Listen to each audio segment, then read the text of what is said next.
St. Thomas Becket, remembered 29th of December. Thomas was born into a prosperous family in Cheapside, London, in 1119. Born on the feast day of St. Thomas the Apostle, hence his name. His father was a cloth merchant and property owner, a minor knight whose family had ties with both England and Normandy. Thomas was sent as a young boy to the estate of his father's wealthy friend, Sir Richard, where Thomas learnt about hunting and hawking and a great deal else from this second father figure. Sir Richard was one of the nobles who later signed the constitutions of Clarendon against Thomas on behalf of the king. Thomas was sent aged 10 to Merton Priory in Surrey for his basic education before he travelled to spend a year studying in Paris. During this time his father suffered a financial reverse and Thomas was forced to earn his own living as a clerk. He secured employment through family contacts before coming to the attention of Theobald, Archbishop of Canterbury. Ordained deacon, Theobald sent Thomas to study canon law and named him Archdeacon of Canterbury. Thomas served as an effective and efficient church bureaucrat, holding many administrative offices but no pastoral ones, all of them scattered between Canterbury, London, Lincoln and Beverley. Becket was such an effective administrator of the vast church holdings entrusted to him that Theobald recommended him to Henry II for the post of Lord Chancellor, in charge of the kingdom's finances. During this time Thomas lived a largely secular life, enjoying hunting, feasting and fine clothes. He is said to have been a close companion of the king's. They are said to have laughed and played like boys of the same age when riding at court and in church. Whilst Henry II was known for his lack of attention to fashion and clothing, his Chancellor, Thomas Becket, was equally well known for his love of the finer things in life. One winter day, whilst riding in London, with their retinues far behind them, Henry saw an old man coming down the road in thin and worn clothing. He said to Thomas, "See, how poor, how weak, how poorly clothed this man is. Would it not be a great alms to give him a thick, warm cloak?" Thomas replied that it would be an immense and fine thing, worthy of the king. When they met the old man, the king calmly asked if he would like to be given a fine cloak. Henry then turned to his chancellor and told him, "Well, it will be your honour to give these fine and good alms," and he grabbed at Becket's new and extremely expensive scarlet and grey cloak. The two men, laughing, fought for it, whilst their retinues behind them wondered what these two great pillars of the state were doing. Eventually the king wrested the cloak from the famously luxuriant chancellor and handed it to a grateful beggar, before telling the whole joke to the royal household later. As Chancellor, Becket was efficient as ever in enforcing the king's rights to his traditional sources of income, from the nobility, commoners, and from the church. Henry sent his eldest son, also named Henry, to be fostered in Becket's household. Following the death of Archbishop Theobald, Thomas was elected Archbishop of Canterbury in 1162. It may have been hoped by Henry that his friend would continue to help him assert his authority in whatever minor disagreements usually arose between the finances of the church and the finances of the state. This was not to prove the case. Thomas was ordained priest and then consecrated bishop on the 2nd of June, celebrating his first communion, before being enthroned as the 42nd Archbishop of Canterbury on the 3rd of June, 1162.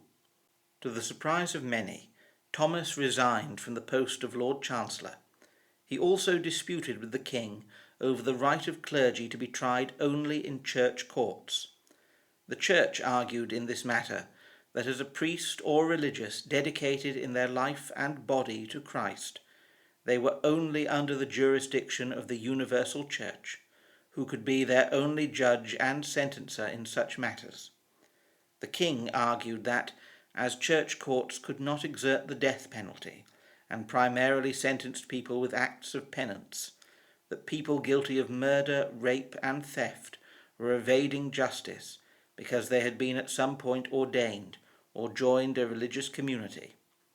Matters came to a head with the constitutions of Clarendon, In 1164, Becket was called to assent to these constitutions, signed by clergy and nobility, which limited the power of the Church and weakened the connection to Rome. Reportedly, the king managed to induce and persuade all bishops except Becket to agree. Thomas was summoned to a great council at Northampton Castle, now the site of the famous road junction by the station following the council's demolition. Here he was charged with financial impropriety whilst in office as Lord Chancellor, and with ongoing contempt of royal authority. Becket fled to the continent, finding refuge in the French court. He appealed to the Pope, who said that he felt sympathy for Thomas, but favoured a diplomatic solution over excommunication and interdict. In 1170, following a compromise, Thomas returned to England, but later that year he excommunicated several bishops and nobles following the coronation of Henry's eldest son as heir apparent in Westminster Abbey, as he felt it to be a slight against the traditional prerogatives of the Archbishop, as he had not taken part in the ceremony.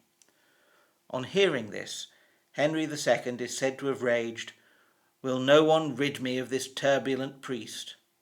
However, this phrase only comes from the 1740s.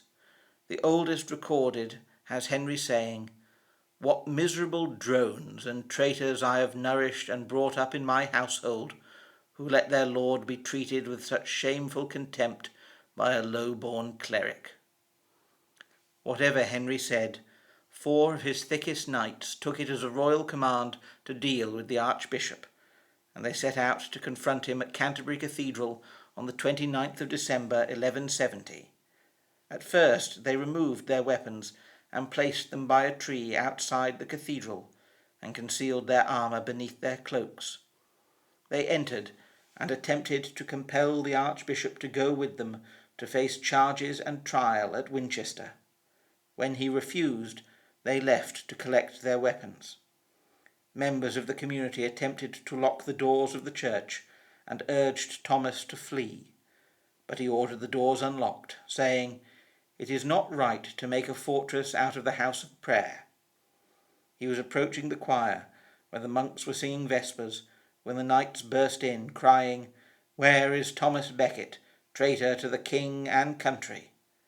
They found him near the door to the cloisters, by the steps down into the crypts. Seeing them, Becket cried, "I am no traitor, and I am ready to die." He held on to the pillar of the church as they attempted to drag him outside.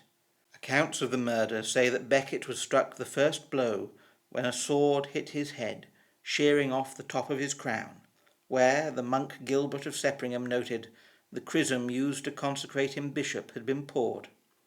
Becket received 2 more blows before he collapsed. Monastic accounts make a great deal of the colour of his mingling blood and brains on the church floor. One member of the party who had burst in, who was not a knight but a priest, kicked at the remains to smear Thomas's brains on the floor before saying, "We can leave this place, knights. He will not get up again."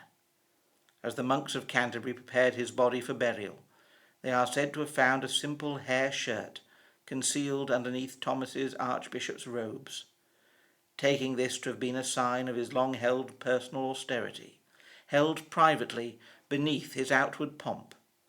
The truth of this has always been debated, and always will be. Thomas was declared a saint shortly after his death, and he quickly became the premier saint of England, with his tomb attracting pilgrims from across Europe, until Henry VIII ordered its complete destruction. Thomas had a perennially varied relationship with English kings. The 4 knights fled north and were excommunicated. Seeking forgiveness in Rome, they were ordered to fight as crusaders in the Holy Land for 14 years.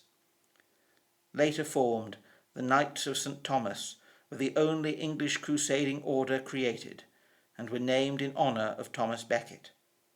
St. Gilbert of Seppringham, the monk who recorded Thomas's murder and was injured trying to defend him, formed the Gilbertine order of monks and nuns, the only English religious order ever to be created.